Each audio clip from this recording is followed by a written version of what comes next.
Alright, so here we are back underneath the hood. Take a look around a little bit and see what's going to have to do, what we have to get out of the way to be able to work on this thing. So let's see if we can point out a few pieces. So of course cylinder 5 is way in the back. Don't know if you can see. Let's see. So we got the fuel injectors.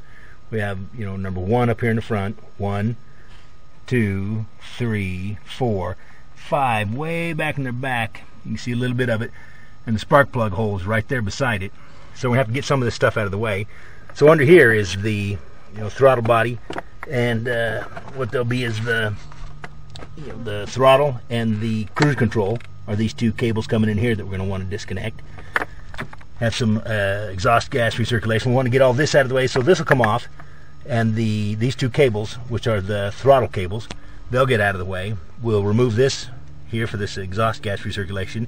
We'll pull these 3 nuts off right here and set this whole piece out of the way, and we'll see where that leaves us. That should clear up a pretty good path right back to here, and at least allow us to reach back in there and find out what's going on with cylinder 5. Alright, we'll get started on that.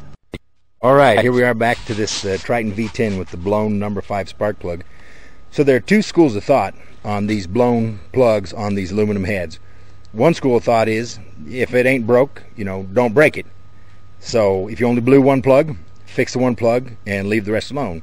The other school of thought is that if one blew, they're probably all going to blow. It's a design failure, and they're just waiting for all of them to blow. I'm probably more of the mind that if it were, factory plugs and we're still early in their life, that if one blew, that's probably an anomaly. The rest are going to be fine.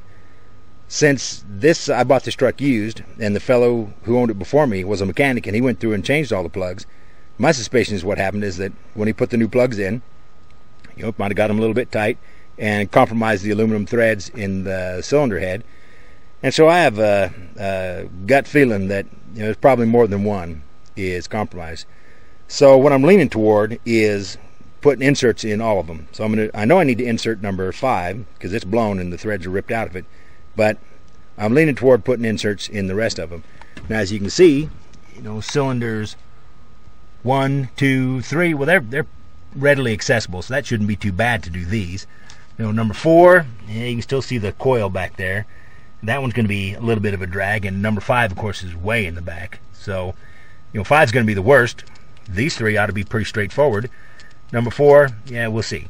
But I'm leaning toward inserting them all, and while I'm broke down, just get them all done, because otherwise I'm afraid that one's blown, and then I'm going to have another one blow, and then another one, and I just want to be broke down once and get it fixed. We'll go look at the other side. It's not too bad. So you can see, 6, 7, 8, 9, and 10. I mean, they're all not too bad. It's a little bit clearer, a little bit cleaner over on this side. Take all this, air intake out of the way. Take these air tubes out of the way. And it's actually a little cleaner on this side than it is on the other side. Now, the only part that might be a drag is I might have to remove that fuel rail to get the tools down in there to cut the new seats and insert the inserts. So we'll see. I'm going to clean up the plumbing around it, take a look, see if I can get a tool down in there, and then I may have to end up removing this fuel rail that right here, this silver fuel rail right here that puts the fuel down into the injectors, these little orange guys right here. Alright, so let me start tearing the things off and we'll see where we're